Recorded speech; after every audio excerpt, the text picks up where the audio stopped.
Hello friends, welcome back to my YouTube channel. तो friends, आप देख रहे हैं मुस्कान। और मुस्कान के आने वाले एपिसोड्स में आप देखेंगे कि रौनक जब उठकर चलता है तो उसके पैर में अंगूठी चुभती है। वो उठकर देखता है, वो सोचता है ये तो मुस्कान की है। और फिर वो सोचता है मुस्कान कहाँ गई। इधर सरजी और तारा दोनों लोग कोठे पर पहुंचते हैं और सरजी तारा से कहते हैं ये कोठा अब से तुम्हारे नाम। इधर रौनक मुस्कान की अंगूठी देखकर उसे बहुत गुस्सा आता है और वो सरजी पर बहुत गुस्सा करता है। इधर सरजी कहते हैं तारा से कि आज से ये कोठा तुम्हारा, ये बगीचा तो तुम्हारा है, लेकिन इस बगीचे के लिए फूल तुमको ही चुन के लाने पड़ेंगे। तारा कहती है जो हुक्म मेरे आका, और फिर वो वहाँ से जाती है। इधर सरजी है, वो मुस्कान के बारे में सोच रहे होते हैं। इधर जो मालिक का आदमी होता है वो सरजी के लिए 5 करोड़ की रकम ले आता है और वो कहता है कि बाहर कार खड़ी है, मालिक ने कहा है कि पहले आप फ़ोन पर बात करवा दीजिएगा और वो कह दें अपने मुंह से कि वो अपनी मर्ज़ी से आ रही हैं, उसके बाद ही उनको कार में बिठाल के भेजिएगा। फिर वो कहता है ठीक है। सरजी जाते हैं मुस्कान के कमरे में और मुस्कान को धमकाते हैं। वो ये कहते हैं कि तुमको वही करना होगा जैसा मैं चाहूँगा। तुम्हें एक आदमी को ये कहना पड़ेगा कि तुम उसके साथ अपनी मर्जी से जा रही हो। तो मुस्कान कहती है कि वो ऐसा कभी नहीं करेगी, वो मर जाएगी, लेकिन अब ये कुछ कुछ भी नहीं कहेगी जो वो करवाना चाहते हैं। लेकिन सरजी कहते तुम्हें ऐसा करना पड़ेगा। फिर सरजी मुस्कान का हाथ पकड़ के उसको खींच के ले जाते हैं, लेकिन वो नहीं जाना चाह रही होती है। सरजी कहते हैं कि तुम्हें तो मेरी बात माननी ही पड़ेगी, जैसा मैं कह रहा हूँ तुम्हें बिल्कुल वैसा ही करना पड़ेगा, चलो मेरे साथ। और फिर वो मुस्कान का हाथ पकड़कर मुस्कान को खींचते हुए ले जाते हैं। वो कहते हैं कि चलो, और फिर उसको एक कमरे में ले जाते हैं जहाँ पर गायत्री, डॉली, लवली और बंटी और बुआ जी सभी लोगों को ऐसे फांसी पे लगा करके लटका रखा होता है, जिससे कि नीचे स्टूल लगा रखे होते हैं, स्टूल हटाते ही उनको फांसी लग जाएगी, वो लटक जाएंगे। और सर जी कहते हैं कि तुम या तो हाँ करो या तो मैं इन सबको मार दूंगा, और तुम पहले डिसाइड कर लो तुम इनमें से किसको सबसे ज़्यादा प्यार करती हो, जिसे तुम बचाना चाहती हो। अब मुस्कान बहुत टेंशन में आ जाती है। वो कहती है सर जी मैं आपके हाथ जोड़ती हूँ, प्लीज़ आप इन सबको छोड़ दीजिए। लेकिन सर जी कहते हैं मैं क्यों छोड़ दूँ, तुम मेरी बात मानो और तुम बताओ तो मैं छोड़ दूंगा। गायत्री जी कहती हैं कि आप पागल हो गए हैं, क्या कर रहे हैं ये। तो लेकिन वो किसी की नहीं सुनते। इधर बुआ जी कहती हैं भैया ये तुम क्या कर रहे हो। और इधर बंटी और डॉली, लवली सब कहते हैं, लेकिन सर जी किसी की नहीं सुनते हैं। सर जी मुस्कान का जवाब सुनना चाहते हैं। मुस्कान बस ये कह दे कि वो अपनी मर्जी से जाना चाहती है, लेकिन मुस्कान नहीं मान रही होती है। और फिर जब वो गायत्री जी का स्टूल हटाने लगते हैं तो मुस्कान हाँ कर देती है। फिर सर जी मालिक को फ़ोन करते हैं और मुस्कान से कहलवा देते हैं। मुस्कान कहती है कि मैं अपनी मर्जी से आ रही हूँ, और मालिक ये सुनकर खुश हो जाते हैं।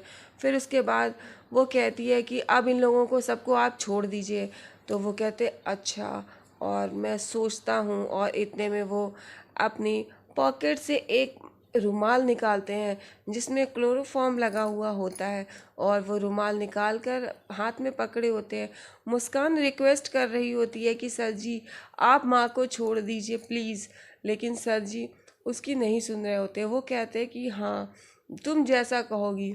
और फिर वो मुस्कान के मुंह पे रुमाल लगाते हैं क्लोरोफॉर्म वाला, और उसको बेहोश करके वहीं गिरा देते हैं।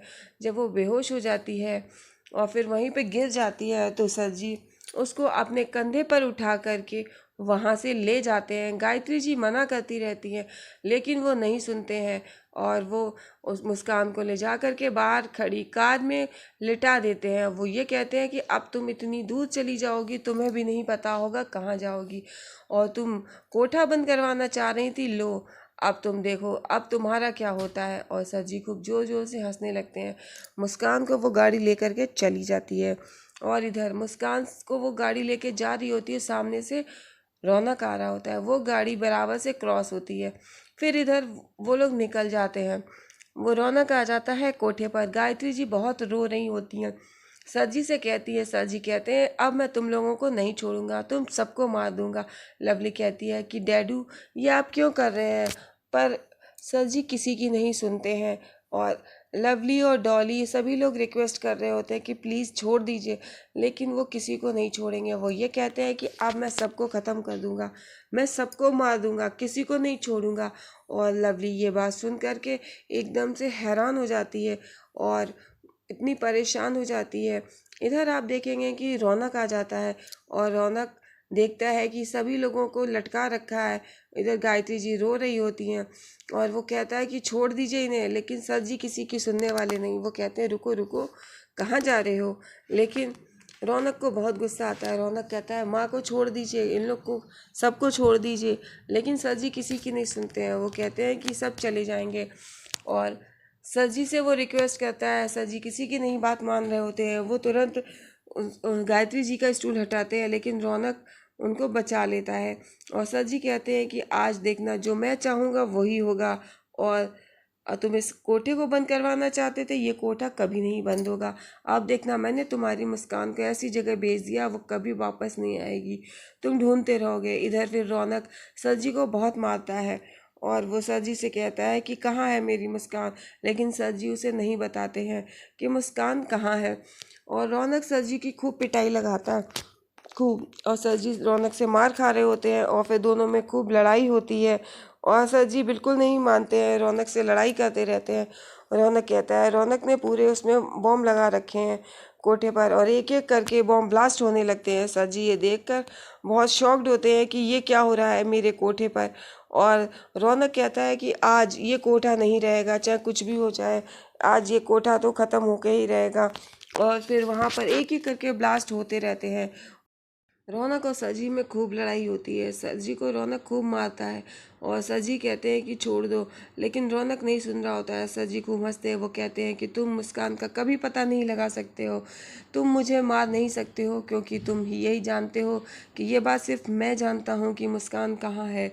और वो खूब जोर जोर से हंस रहे होते हैं। गायत्री जी और पूरा परिवार बहुत दुखी होते हैं, बहुत रो रहे होते हैं, लेकिन सर जी को इस बात का बिल्कुल पछतावा नहीं होता है कि वो क्या कर रहे हैं।